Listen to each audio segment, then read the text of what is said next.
थे। नहीं तो संसार में जिधर देखो उधर आग ही लगी है। चाहे जहां देखे द्वेष की बात, चाहे जहां देखे घृणा की बात, चाहे जहां देखे लोभ की बात, तमाम संसार के कुचाल कलिकाल के चल रहे हैं हर पल हर पग पे। तो इस प्रीत्यार्थ कार्य में हम लोग उपलब्ध हुए हैं। तो एक विनती है सबसे कि जैसे बैठे हैं तो समय तो देना ही है। तो समय देना हो तो मन को ऐसे समझाएं कि कुछ देर तक यहीं ठहरा रहे, कहीं और न जाए, क्योंकि समय तो जाएगा ही। तो मन को इस भगवत कथा में, भगवान के श्रवण कीर्तन में, गुणगान में रोक कर रखे तो ये समय हमारा सार्थक होगा।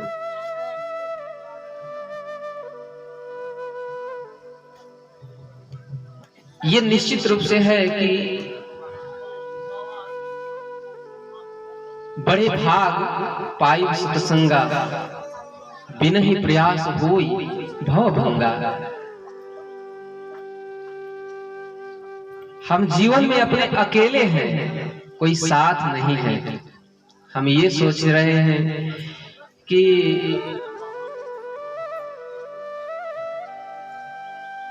वो जैसा कर रहे हैं वैसा हम भी करें, उनकी जो कार्यशैली है वैसा मेरा भी कार्यशैली हो। तो प्रभु सबको अलग अलग विधान से अलग अलग कार्य दे करके भेजे हैं। आप जैसे हैं वैसा कोई नहीं है, आप जैसे भी हैं वैसा इस संसार में कोई भी नहीं है। तो कुछ तो अलग करके प्रभु ने भेजा होगा ना। तो हम दूसरे का देख करके क्यों जीवन जिए? यदि देखकर जीना ही है तो हम भक्त के चरित्र को देखकर क्यों न जिए? संसार के चरित्र को देखकर क्यों जिए? जीना ही तो है। और दोनों में फर्क हम समझ सकते हैं कि संसार के चरित्र के साथ जीने में उसे जब शांति नहीं प्राप्त हुई तो हमें भी शांति नहीं प्राप्त होगी।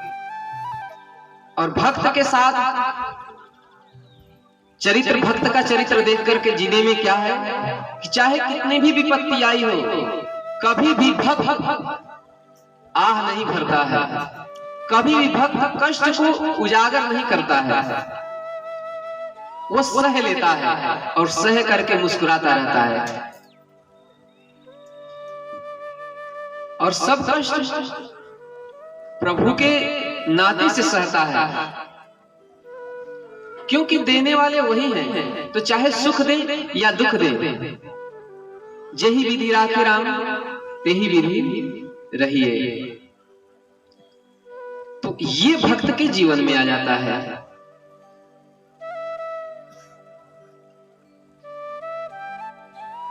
तो भक्त के साथ जीवन बिताने में कितना आनंद है, इसको एक प्रसंग से हम लोग जानेंगे।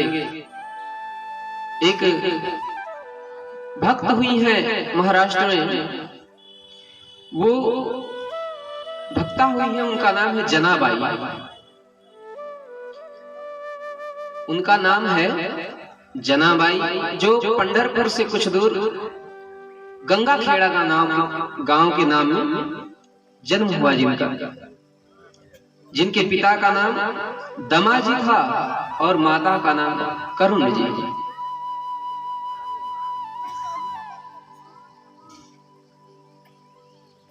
ये माता पिता जो थे दाम्पत्य जीवन में उनका कोई संतान नहीं था। यदि संतान हुई तो यही जनाबाई हुई थी। तो जनाबाई का जब जन्म हुआ तो प्रभु की कृपा से माता पिता के घर में धन धान्य की कमी थी। कोई बहुत ऊंचे धनवान नहीं थे, कुल भी ऊंचा नहीं था, मगर भगवान के लिए, भक्त के लिए कुल भक्ति के लिए कुल कोई नहीं मायने रखता है। ये वर्ण धर्म श्रेष्ठ जो है ये कोई नहीं मायने रखता है। कल ही बताया गया कि यदि वर्ण धर्म का ध्यान दिया जाए भक्ति में तो भगवान सेवरी के घर कभी नहीं जाते। भिलनी जात की सेवरी उसके यहाँ कभी नहीं जाते, लेकिन गए क्यों? क्योंकि मान एक भगति कर नाता। भगवान तो एक ही नाता जानते हैं, भक्ति का, प्रेम का।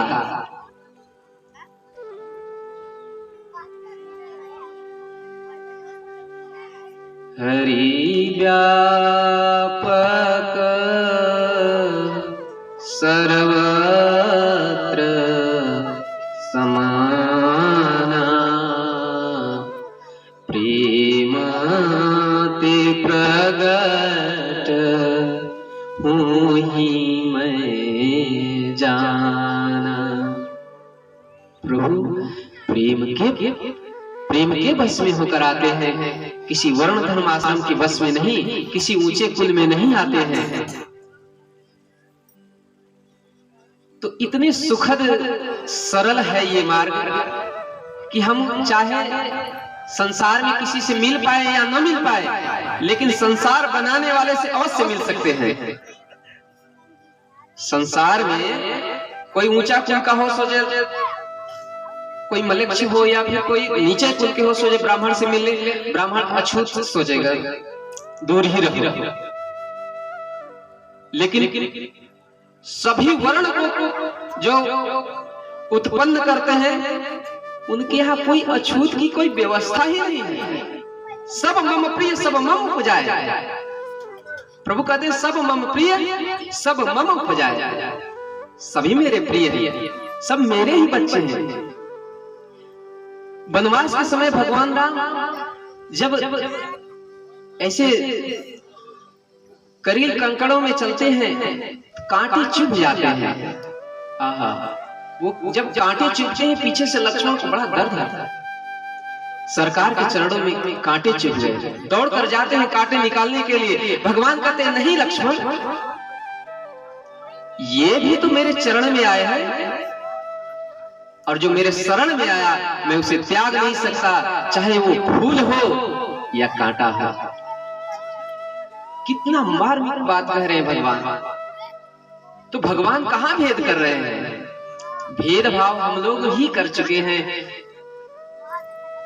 इतना भेदभाव है कि लोगों में जाने दीजिए, अपने जीवन में ही भेदभाव है। क्या खाएं, क्या पहने, आज कैसे रहे, कल कैसे रहेंगे, यही निश्चय अभी नहीं कर पाए हैं हम लोग कि हम अपना जीवन ही कैसे बिताएं। इतना भेद पाल कर हम लोग बैठे हैं।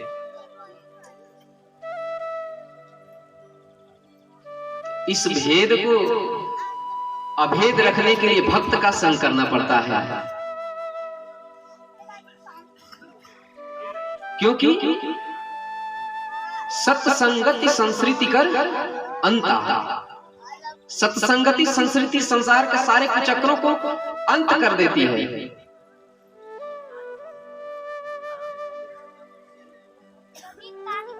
तो ऐसे भक्त की जनाबाई जो है, उनके परिवार की आर्थिक स्थिति अच्छी नहीं है, वर्ण भी कोई ऊंचा नहीं है, परंतु वो जैसे भी है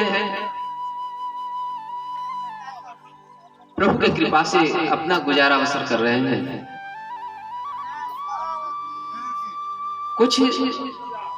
कुछ दिन के बाद ऐसा होता है कि उनके मां का शरीर धराधाम को पधार देता है।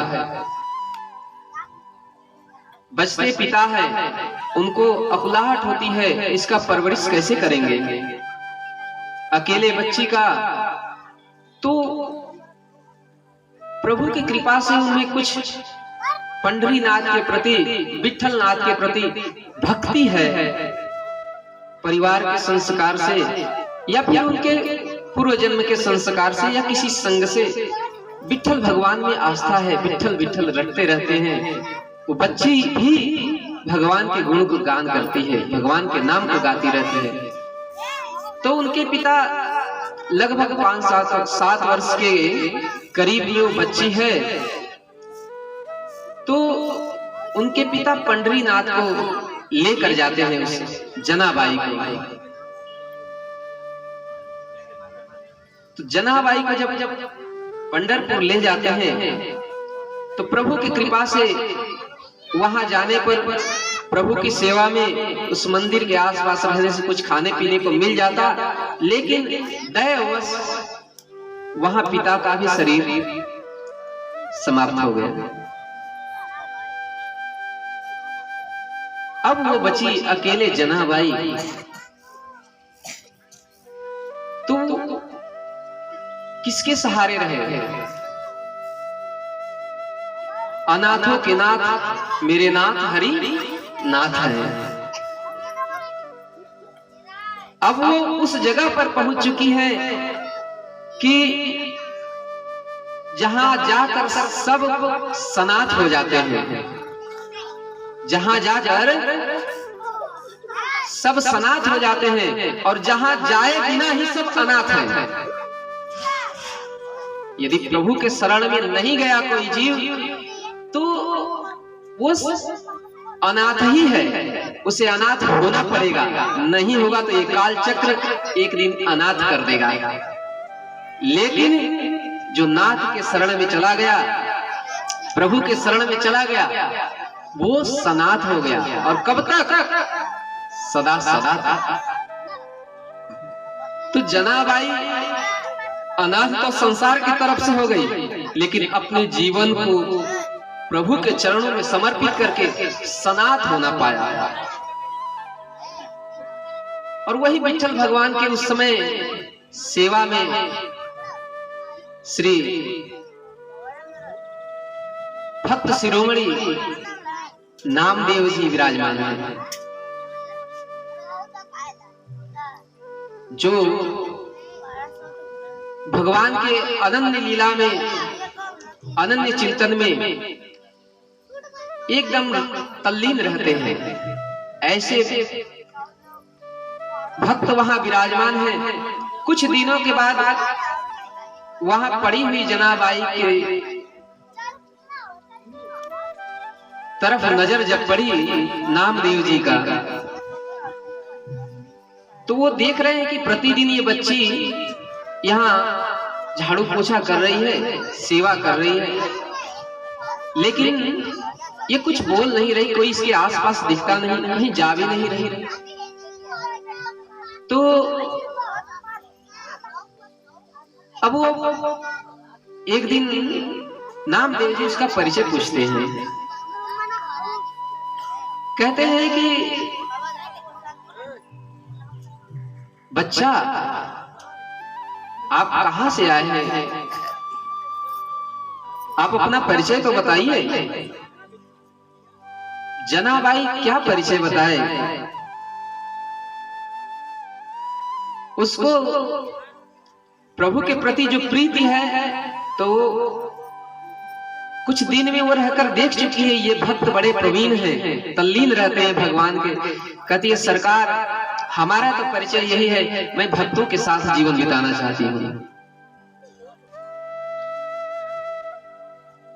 इससे ज्यादा हमारा कोई परिचय नहीं है।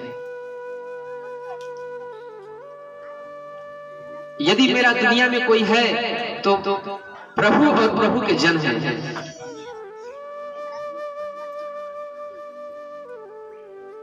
ये बात सुनकर के भक्त के हृदय में बड़ी प्रसन्नता हुई। नामदेव जी बहुत प्रसन्न हुए कि ऐसा जीव जो भक्तों के साथ अपना जीवन बिताना चाहता है, जो प्रभु को अपना जीवन सर्वस्व मान चुका है, उसे अपनाने में कोई परेशानी नहीं है। कहा बेटा, तुम रहना चाहती हो सेवा में? बोले हाँ सरकार। बोले ठीक है। नामदेव जी का जो परिवार था उसकी सेवा में, और प्रभु के जो परखत थे माजने धोने सेवा आदि जल आदि रखने के लिए, तो नामदेव जी ने जनाबाई को सेवा समर्पित की। तो जनाबाई तो चाहते ही थे कि मुझे सेवा भगवान की अभिन्न रूप से प्राप्त हो।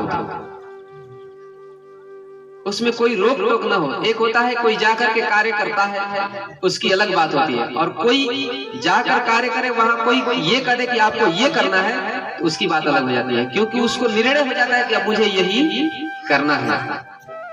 अब जनाबाई को निर्णय हो गया, अब तो हमें भक्त की भी सेवा मिल गई और भगवान की भी सेवा मिल गई। अब उसके मन की मुराद में बस यही है, सेवा में कहीं त्रुटि न हो। उसे इतना ज्ञात है कि यदि भगवान को पाना है तो भक्त की सेवा करनी पड़ेगी। भक्त प्रसन्न है तो भगवान भी प्रसन्न अवश्य रहेंगे।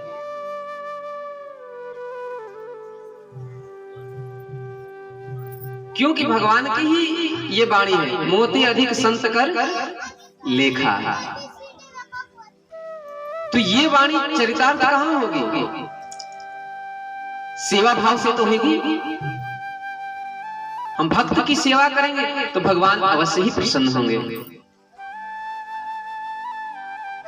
तो भक्त की सेवा क्या है? भक्त आपको कुछ भी बोल दे, ये आपको करना है, बस मन चित्त प्रसन्न होकर उतना ही एक ही सेवा मिल जाए। आपको जल लाकर रखना है, आपको ये पात्र धोना है, बस एक ही सेवा निष्ठा पूर्वक, और जब तक जीवन रहे वह निष्ठा पूर्वक चलता रहे, प्रभु प्रसन्न रहेंगे। और प्रसन्न ही नहीं रहेंगे, सुनिए चरित्र को, कैसे प्रसन्न हो जाते हैं। अब तो जो हृदय की बात थी, भक्त और भगवान का संग, वो जनाबाई को मिल गया। संसार का भले ही संग छूटा, लेकिन वो संग मिल गया जिसका रंग दिन प्रतिदिन चटक होता जाता है और प्रेम का रंग चढ़ता जाता है। प्रीति की रीति रंगीलो ही जाने, प्रीति की रीति बढ़ती है इसमें। तो जनाबाई को जब सेवा मिली तो बड़ी सावधानी से सेवा करती हैं। भक्तों के कपड़े प्रक्षालन करती हैं, आटा पीसती हैं, गेहूं पीसती हैं, गेहूं पीस करके फिर उसके बाद जल आदि की व्यवस्था घड़े से ला करके मंदिर में रखना, और प्रभु के सभी पार्षद जो पात्र हैं धोना, और भी जो उनकी सेवा हो, कीर्तन आदि में शामिल होना। तो नामदेव जी विराजते थे तो उस समय संकीर्तन खूब होता था, और इतना संकीर्तन होता था कि प्रतिदिन संकीर्तन होता, लेकिन एकादशी के दिन जागरण होता था। एकादशी को जागरण होता था, ऐसे पूरी रात संकीर्तन ही चलती रहती थी। और नामदेव जी एकादशी एक निष्ठ भक्त थे। नामदेव जी ऐसे भक्त थे एक निष्ठ कि एकादशी के दिन एक ब्राह्मण उनसे भोजन मांगने आ गए। और कैसे ब्राह्मण थे कि एकदम पेट सूखा हुआ है, अब भोजन न मिले तो मर जाए। लेकिन उनका प्रण था, न मैं एकादशी को अन्न दूंगा और न अन्न लूंगा, किसी को अन्न पवाऊंगा भी नहीं। ऐसे एक निष्ठ भक्त एकादशी के। तो वो ब्राह्मण जब अब जिद ही कर दिया ना, हमको चाहिए ही चाहिए, तो कहा कि आपको तो हम दे नहीं सकते। तो गांव के जो लोग थे बगल के, वो कहे अच्छा ये नहीं दे रहे, चलिए हम दे देते हैं। तो ब्राह्मण भी बड़ा हठी, कहा लेंगे तो हम इन्हीं से लेंगे, दूसरे से नहीं ले सकते। कहा आपको दूसरे से लेने में क्या है, कहना। लेकिन इसमें मूल भाव में क्या था, उनकी निष्ठा की पराकाष्ठा देखनी थी, उनकी निष्ठा का प्रकाष्ठा देखनी थी कि कितने निष्ठ हैं। तो वृद्ध ब्राह्मण बोले मैं मर जाऊंगा। कहा आप मर जाइए, लेकिन हम आपको अन्न नहीं देंगे। ये गांव वाले दे रहे हैं, क्यों नहीं जाकर ले रहे हैं? बोले गांव वाले से लूंगा ही नहीं। बोले ठीक है, जब आप उनसे नहीं लेंगे तो हम देंगे भी नहीं। तो अब वो क्या करे? ब्राह्मण देवता वहां बैठे बैठे लुढ़क गए, बैठे बैठे प्राण छोड़ दिए। नामदेव जी को कोई गम नहीं, वो अपने मस्ती में है, हम अपने कर्तव्य में है। हम दूसरे दिन इनका देख लेंगे, इनको जो होगा। आज एकादशी है, नाम संकीर्तन करते हैं। तो भले वो प्राण त्याग दिए, लेकिन एकादशी की निष्ठा इनकी, एक निष्ठ का मतलब ही होता है निष्ठा है तो रहनी चाहिए। और ये निष्ठा ही प्रभु को प्रिय होती है, और प्रभु हमेशा निष्ठा पर ही चोट दे करके विफल करना चाहते हैं। लेकिन भक्त है कि निष्ठा है तो निष्ठा है, वहां भगवान को भी हारना पड़ता है, चाहे जैसे भी वो सृष्टि के जितने बड़े बड़े नियंता हो। तो ब्राह्मण कोई और नहीं, वो प्रभु ही थे। तो जब लोग गाली गलौज करने लगे कि तुमने अन्न नहीं दिया, मार दिया, ब्राह्मण ब्रह्म हत्या लगी, कहा लगी तो लगी, हमको लगी ना, आप लोग को नहीं लगी। गोद में उठाए और ले चले उनका दाह करने के लिए। जैसे ही गोद में उठाए भगवान प्रकट हो गए। बिहारी विठलनाथ, बोलिए विठलनाथ भगवान की। तो विठलनाथ प्रकट जब हो गए तो कहा तुमको इतनी निष्ठा है कि चाहे कुछ भी हो जाए तुम अपनी निष्ठा नहीं छोड़ सकते। कहा सरकार आप तो जानते हैं, भक्त के हृदय की कौन सी बात आप नहीं जानते, लेकिन मेरी निष्ठा आपके लिए ही है, और हम ही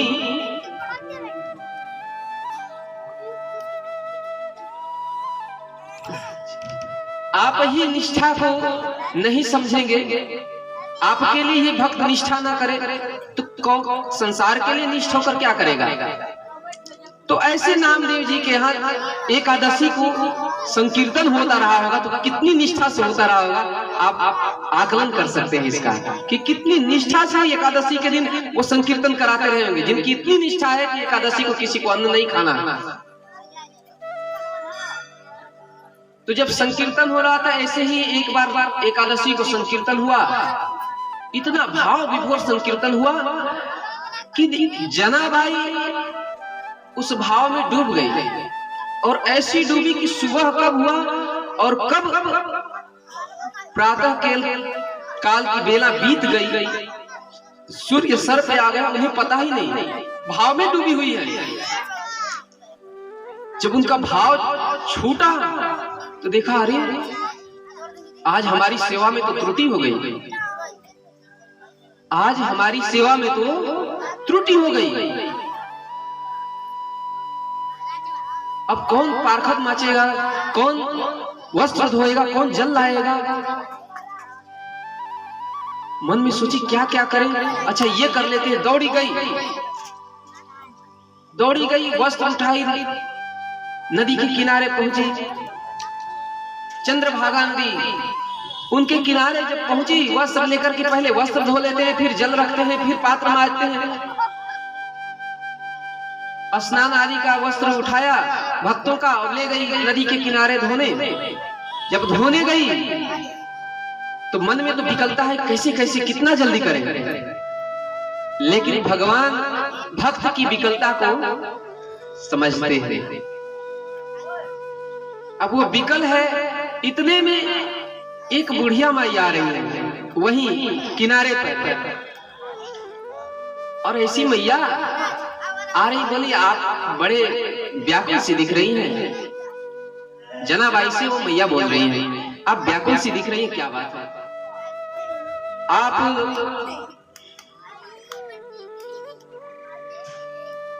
मैया पूछ रही है जनाबाई से, आप व्याकुल हैं? कहा हाँ, ये भक्तों की वस्त्र है, प्रक्षालन करने के लिए आए हैं, और आज थोड़ा देर हो गई है भगवान की सेवा में। बोला कोई बात नहीं, देर हो गई तो एक काम करिए, ये वस्त्र हमें दे दीजिए, मैं धुल देता हूँ और आप और सेवा कर लीजिए। बोले नहीं मैया, आप तो वृद्धा हैं, आप कैसे धुलेंगे? बोले हमको धुलते धुलते जन्म बीत गया बेटा, हम तो ऐसे धुलते हैं कि फिर उस पर कोई धुलाई करने वाला बचता ही नहीं, धुल देंगे। कहा ना मैया, हम सेवा कर लेते हैं। कहा आप व्याकुल न होइए, अपना ही जानिए, हम खूब आराम से धो लेंगे। लेकिन व्याकुलता तो थी ही, अवलंब मिला, सोचा ठीक है मैया बोल रही है तो वस्त्र रखे और चल गए। अब वस्त्र तो रख के चली गई, तो जा करके और पात्र आदि मार्जन किए, जल आदि लाए, मंदिर को धोए, साफ किए। तो उनके मन में आया कि माता जी आई, हम उनका कोई परिचय भी नहीं पूछा, और व्याकुलता के कारण मैं जैसे तैसे वस्त्र देकर आ गया। तो फिर जब गई तो देखा मैया वस्त्र को प्रक्षालन करके उसे सुखवा रही है, सुखवा रही है। अब इनका इधर कार्य तो हो गया था मंदिर के पास, थोड़ी शांति थी, मैया के पास गई। मैया के भी ऐसी, ये है तो वृद्धा अवस्था, लेकिन इतना आकर्षण है उनमें कि उन्हें समझ में ही नहीं आ रहा है कि मैया क्या बोले, क्या पूछे इनसे। उन्हें देखते ही रहते हैं। फिर कहा मैया इतना जल्दी आप साफ कर दिए वस्त्र को? कहा हाँ बेटा, मैं तो साफ करना ही जानती हूँ, मैं पूरे जीवन साफ ही करते आए हूँ सबके मैल को। तो सबके मैल को हमें इतना आदत है कि अब ज्यादा देर हमें नहीं लगती कुछ भी साफ करने के लिए। तो क्या बोले, ठीक है मैया जैसे तैसे साफ हो गया, वस्त्र को बटोरा। तो बोला सुनो बेटा, जब भी तुम्हें मेरी आवश्यकता हो तुम मुझे बुला लेना, मैं तुम्हें मिल जाऊंगी। तुम मुझे ऐसे स्मरण भी करोगे, हम आ जाएंगे। तो जनाब आई, करे ठीक है भैया, आप तो बड़ी कृपालु हैं, आप इतना आज दया की, मेरे समय विलंब जो हुआ था वो समिट गया, सब कुछ समय पर हो गया, नहीं तो आज तो मैं बहुत देर हो जाता। तो भक्त की सेवा में त्रुटि हो जाती है, और यही मैं नहीं चाहती हूं कि भक्त की सेवा में कहीं त्रुटि हो। अब आगे प्रभु की कृपा से सेवा चल रही है, वस्त्र आदि लेकर चली आई, प्रभु की कृपा से सेवा चल रही है। अब विठलनाथ भगवान की ऐसी लीला आगे हुई कि उनके गहने चोरी हो गए, भगवान के गहने चोरी हो गए। और जैसे ही चोरी हुए, प्रभु के इसे प्रेरणा से लोगों के मन में आया कि हो न हो ये भिखारी ही ये सेवा करती रहती है और यही चोरी की होगी। और इतना तक लोगों का संशय बढ़ा कि ये बात राजा तक पहुंच गई। अंततः राजा को निर्णय करना पड़ा कि इसको फांसी की सूली पर लटका दिया जाए। तो भक्त तो भक्त है, सुख में हो चाहे दुख में,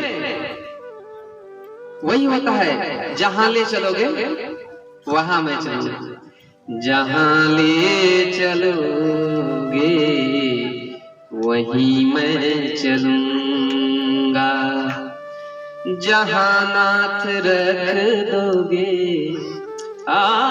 जहां नाथ रख दोगे वहीं मैं रहूंगा, जहां ले चलोगे वहीं मैं चलूंगा। ये जीवन समर्पित शरण में तुम्हारे, तुम ही मेरे सर्वस्व, तुम ही प्राण प्यारे। ये जीवन समर्पण शरण में तुम्हारे, तुम ही मेरे सर्वस्व, तुम ही प्राण प्यारे। तुम्हें छोड़कर नाथ, तुम्हें छोड़कर नाथ मैं किससे कहूँगा, जहाँ ले चलोगे वही मैं चलूंगा। ये भक्त तो ये जीवन समर्पित किया है कि मैं मेरे पर कोई लांछन आए मैं किसी से कहूंगा नहीं, मैं आपसे कहूंगा। और आपसे कहूँ कहूँ भी क्या, आप नहीं जानते तब तो मैं कहता आप तो सबके हृदय की बात जानते हैं, इसलिए मैं वो भी नहीं कहूंगा जो मुझे कहना चाहिए, बस मैं आपका नाम लूंगा, आपका नाम लूंगा। तो भक्त भगवान को इतना समर्पित है, जहां चाहे तहां ले चलिए। हमें कोई पहाड़ पर रखिए, गिरी में रखिए, या फिर महल में रखिए, अटारी में रखिए, मुझे कोई उससे लेना देना नहीं। आप अपने शरण में रखे हैं, बस मुझे इतना ही ध्यान देना है और अलग से ध्यान नहीं देना है। तो सेवा तो मिली है भगवान की, लेकिन ये जो बात उठी कि चोरी की, तो भक्ता ने सोचा कोई बात नहीं, भगवान की लीला है, चोरी तो हमने किया नहीं, लेकिन ऐसी बात आ रही है तो कोई बात नहीं, भगवान ही ऐसा चाह रहे हैं मैं सूली पे चढ़ूं तो मैं हंस के चढ़ूंगा, मुझे इसमें कोई बात कहनी नहीं है, सफाई नहीं देनी है। तो सूली पर चढ़ाने के लिए जब जनाबाई को ले जाया गया तो एक अचंभा घटना घट गई। अब तो उनका शरीर छूटने को ही है, लेकिन जनाबाई क्या कह रही है, प्रभु का संकीर्तन कर रही है कि सरकार के धाम में जा रहे हैं, सरकार की सेवा में जा रहे हैं, नाम लेते हुए चले। सूली चाहे, हमें सूली से क्या मतलब है, हमें प्रभु से मतलब है। तो प्रभु का कीर्तन करें, विठ्ठल विठ्ठल विठ्ठला, विठ्ठल विठ्ठल विठ्ठला, विठ्ठल विठ्ठल विठ्ठला, विठ्ठल विठ्ठल विठ्ठला। ये विभोर होकर जिससे ही संकीर्तन करना शुरू किया जनाबाई ने, वो सूली मोम की तरह गलकर चूने लगी। आहा, कैसा कैसा अद्भुत चमत्कार है। ये तो संकीर्तन में मग्न ही नहीं, पता भी नहीं हो क्या रहा है, लोग ले जा रहे हैं सूली पर चढ़ाने के लिए, अंतर मन में विठ्ठल विठ्ठल विठ्ठल। क्योंकि भक्त को सूली कब दिखे, उसे तो भगवान ही सर्वत्र नजर आते हैं। सिया राम मैं सब जग जानी, ये सूली भी हमारे प्रभु ही हैं, हमें गले लगाना चाहते हैं, इसलिए हम प्रभु का नाम लेंगे, सूली ही क्यों देख लेंगे। तो विठ्ठल विठ्ठल ऐसे पुकार रही है और सूली मोम की तरह गल करके चू गई। वहां के सभा ऐसे अचंभित होकर के तत्काल ही पूरी सभा राजा सहित जनाबाई के शरण में आई। कहा, मैया बड़ी भूल हो गई, आप जैसे भक्ता पर हम लोग ने द्वेष दृष्टि किया, दोष दृष्टि किया, हम क्षमा चाहते हैं। कहा, अरे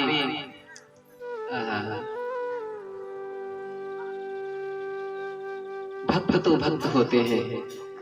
कहा, क्षमा किस बात की, आप गलती ही क्या किए, हुआ ही क्या, हुआ ही क्या, जो हुआ वो बीच में प्रभु की लीला थी, और प्रभु की लीला तो हम सभी भक्तों के साथ होते ही रहती है। इसलिए अब भक्त के साथ में कितना, एक भक्त की सेवा में कितनी निष्ठा है, कितनी शक्ति है। देर हो जाए थोड़ा सा आटा पीसने के लिए भगवान साथ में बैठकर आटा लगाते हैं, उसके आटा पिसवाते, कहीं कीर्तन हो जाता है, ऐसे बैठ जाती जनाबाई, अब आटा पीसे कैसे? तो प्रभु क्या करते हैं, आकर बैठ जाते पास में, आटा पीसते जनाबाई के साथ साथ। कहा उसको पता भी नहीं प्रभु पीस रहे हैं, जब होश आया देखा अरे गेहूं तो पूरा पीस गया। तो ऐसे प्रभु नजर में आते और नजर में ही नहीं आते। भक्त की सेवा से इतने प्रसन्न है कि बैठकर सामने बातचीत करते। अब आटा पीस रहे हैं, दोनों लोग पीस रहे हैं, कुछ वो बात कर रहे हैं, कुछ ये बात कर रहे हैं। कितनी अद्भुत शक्ति है, कितनी अद्भुत प्रकाष्ठा है भक्त की सेवा में। हम लोग तो क्या कर रहे हैं, संसार की सेवा कर रहे हैं, संसार की सेवा में लगे हैं। तो संसार की सेवा में लगे रहकर हम संसार की ही वस्तु प्राप्त कर सकते हैं, भगवान की वस्तु नहीं। और भगवान का वस्तु क्या है? प्रेम है, भगवान की भक्ति है।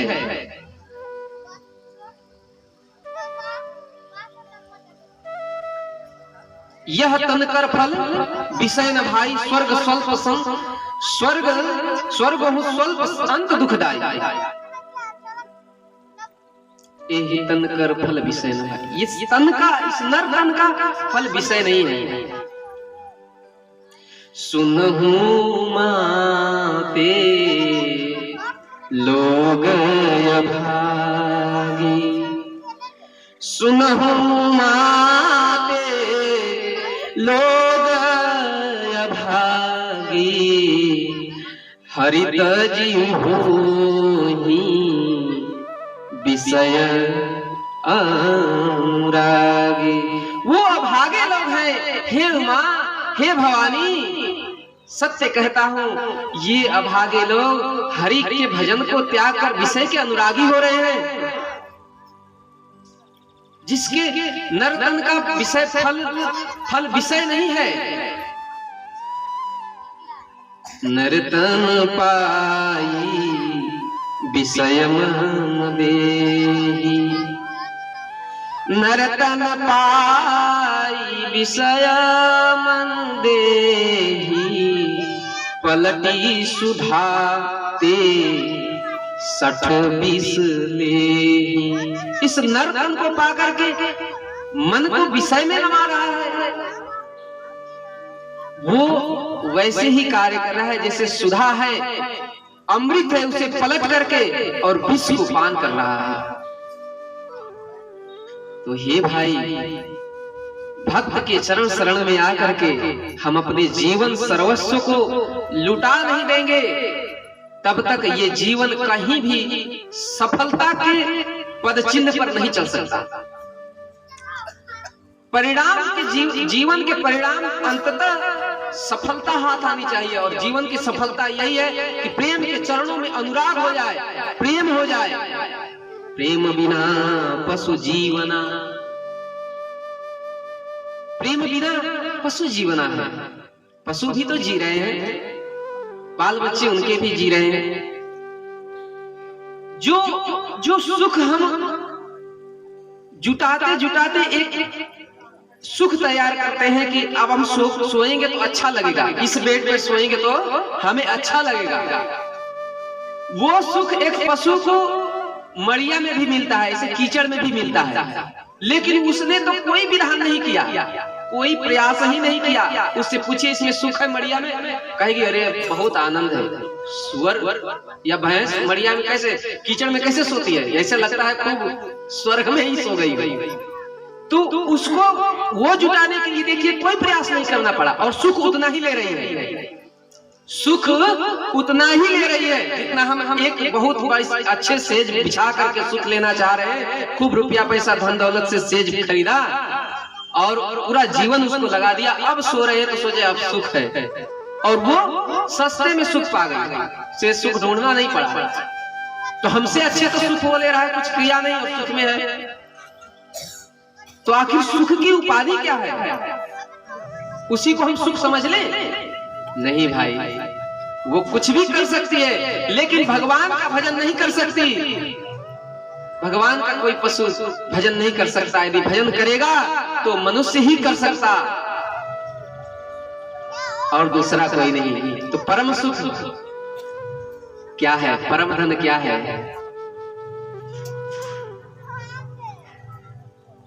धनवंता, धनवंता किसे कहते हैं? धनवंता सोई जानिए जाए, राम नाम धन हो। और धनवंता इस संसार में कोई नहीं है। तो राम नाम धन कितना परम सुखदायी है। हमारो धन राधा श्री राधा, श्री राधा हमारो धन राधा श्री राधा, श्री राधा हमारो धन राधा श्री राधा, श्री राधा परम धन राधा राधा राधा राधा राधा परम धन राधा राधा राधा राधा राधा हमारो धन राधा श्री राधा, श्री राधा हमारो धन राधा श्री राधा, श्री राधा। धन नहीं, परम धन है ये नाम, ये संकीर्तन। लेकिन हे भाई, ये सब कुछ वही सफल होता है जो गुरु हरि के शरण में जाएगा। जो संत के शरण में गया वही सफल होगा, अन्यथा दूसरा कोई भी, चाहे तलवार कितना भी धार तेज हो, हथियार चलाने वाला होना चाहिए, तभी हथियार की उसकी सार्थकता है। आप कितने भी कुशाग्र बुद्धि के हैं, लेकिन गुरु होना चाहिए जीवन में, तो आपकी धार को वो निखार देगा। और बिना गुरु हरि के तो ऐसे सुअर भी पैदा हुई, और साथ में ये नर्तन पाकर हम भी पैदा हुए। वो भी बच्चा पैदा करके मर गई, और हम भी बच्चा पैदा करके मर गए। क्या अंतर रह गया, क्या अंतर रह गया? समाज में ऊंचे ऊंचे नाम से जाने जाएंगे, जब चलेंगे तो ये सोचेंगे हम फला हैं, हमें नमस्कार प्रणाम करें लोग, हमें कोई जाने क्या जाने। आज तक जितने हुए सब मिट्टी में मिल गए, कोई नहीं जाना। आज जो जान रहे हैं, जिसको जान रहे वो भी मिट्टी में मिल जाएगा, आगे वाला कोई नहीं जानेगा। लेकिन तुलसी मीरा सूरदास को ये संसार मिट जाए, लेकिन उनका नाम नहीं मिट सकता, उनका धाम नहीं मिट सकता, उनका कार्यकाल नहीं मिट सकता। तो जानने, यदि जनाना ही चाहते हो कि पीढ़ी पीढ़ांतर तक जुगों जुगों तक मेरा नाम चले, तो किसी भक्त के शरण में जाइए, भगवान के शरण के लिए अपना जीवन समर्पित कीजिए। इस लोक की बात जाने दीजिए, तीनों लोग आपका नाम लेता रहेगा। ऐसी ऐसी उपाधि आपको मिलेगी। लेकिन भक्त उपाधि के लिए कोई कार्य नहीं करता, भक्त तो भगवान के प्रेम के लिए कार्य करता है, और करने में यही करता है सर्वतोभावेन समर्पण।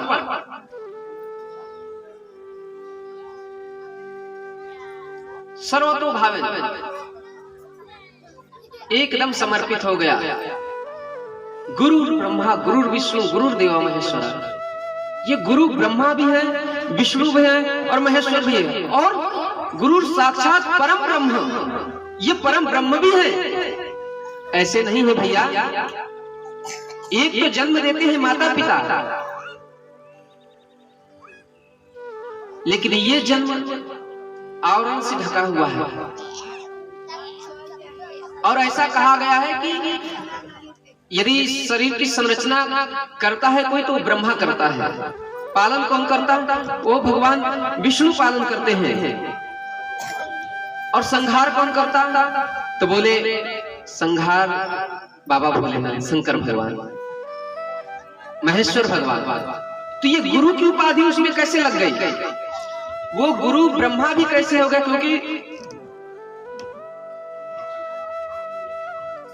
तो गुरु ब्रह्मा है इसलिए कि जो अंतर में झांकी दिखाई देगी ना, जो अंतर में उत्पन्न होगा गुरु कहता है अंदर झांको, अंदर वो ले जाता है। झांकने किसको दिखाता है? वो अपने स्वरूप को एक नया स्वरूप दिखलाता है, इसलिए वो जन्मदाता हो गया। और पालन करना उसका योगक्षेम करता है गुरु। जो दिखाता है उसको संभालता है, और संहार करने का मतलब जितने अन्य बातें हैं हमारे जीवन की उसका संहार भी करता है। इसलिए वो ब्रह्मा भी है, विष्णु भी और महेश भी है, और वो साक्षात परम ब्रह्म है, क्योंकि वो परम ब्रह्म की उपाधि से प्राप्त है। इसलिए गुरु की ऐसी उपाधि दी गई है। तो हे भाई, गुरु के शरण में अवश्य जाइए, बिना गुरु का कहीं भी ठिकाना नहीं है। इसलिए गुरु की शरण में जाकर के और अपने जीवन को सार्थक करिए।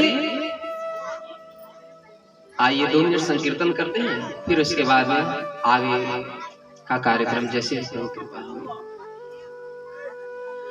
राधे गोविंद गोविंद राधे गोविंद गोविंद राधे गोविंद गोविंद राधे गोविंद गोविंद राधे गोविंद गोविंद राधे गोविंद गोविंद राधे गोविंद गोविंद राधे गोविंद गोविंद राधे गोविंद गोविंद राधे गोविंद गोविंद राधे गोविंद गोविंद राधे गोविंद गोविंद राधे गोविंद गोविंद राधे गोविंद गोविंद राधे गोविंद गोविंद राधे गोविंद गोविंद राधे गोविंद गोविंद राधे